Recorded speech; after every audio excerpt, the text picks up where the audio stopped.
বিশ্বকাপ নিয়ে আজই সিদ্ধান্ত নিতে পারে পাকিস্তান সরকার। প্রধানমন্ত্রী শাহবাজ শরীফের সাথে বৈঠক করার কথা পিসিবি চেয়ারম্যান মহসিন নাকভির। প্রধানমন্ত্রীর সিদ্ধান্তের উপর নির্ভর করবে ভবিষ্যৎ। এদিকে ক্রিকেটারদের সাথেও কথা বলেছে পাকিস্তান বোর্ড। সরকারের সিদ্ধান্ত মেনে নিতে আপত্তি নেই বাবর সালমানদের। বিজলি কেবলসের স্কিন কোটেড ইনসুলেশন আগুন প্রতিরোধী। বিজলি কেবলস, নিরাপদ আজীবন। নাটকীয়তার এখনও শেষ হয়নি। যারা ভাবছেন বাংলাদেশ বিশ্বকাপে নেই, আইসিসির জয় এতে তাদের জন্য চমক হতে পারে পাকিস্তানের সিদ্ধান্ত। পাকিস্তানের বিশ্বকাপ বর্জনের আলোচনা দল ঘোষণায় ধাক্কা খেলেও থেমে যায়নি।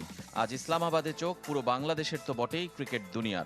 কেননা সেখানেই প্রধানমন্ত্রী শাহবাজ শরীফের সাথে বৈঠকে বসতে পারেন দেশটির স্বরাষ্ট্রমন্ত্রী ও cricket board chairman Mohsin Naqvi. আলোচনার একটাই বিষয়, বিশ্বকাপ নিয়ে পাকিস্তানের অবস্থান। পাকিস্তানি গণমাধ্যম দ্য নিউজ সরকারি উচ্চ পর্যায়ের কর্মকর্তার বরাত দিয়ে জানিয়েছে, সরকার বিশ্বকাপ বর্জনের বিষয়টি বিবেচনায় রেখেছে। চূড়ান্ত সিদ্ধান্ত প্রধানমন্ত্রীর কাছে। তবে প্রাথমিকভাবে যেটা ধারণা করা যাচ্ছে, সরকার পাকিস্তানকে টি-20 বিশ্বকাপে নাও খেলতে দিতে পারে।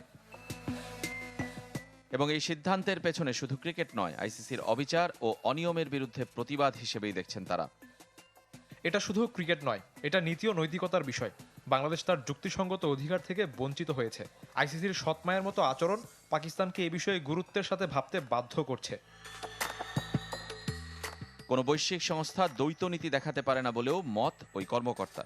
এদিকে পিসিবি চেয়ারম্যান রোববার লাহোরে পাকিস্তানের বিশ্বকাপ দলের ক্রিকেটারদের সাথে বৈঠক করেছেন, যেখানে দল ঘোষণা মানেই বিশ্বকাপ খেলা নয় বলেও জানিয়ে দিয়েছেন তিনি।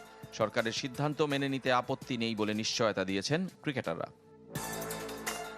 জওয়ানুজ্জামান, চ্যানেল 24।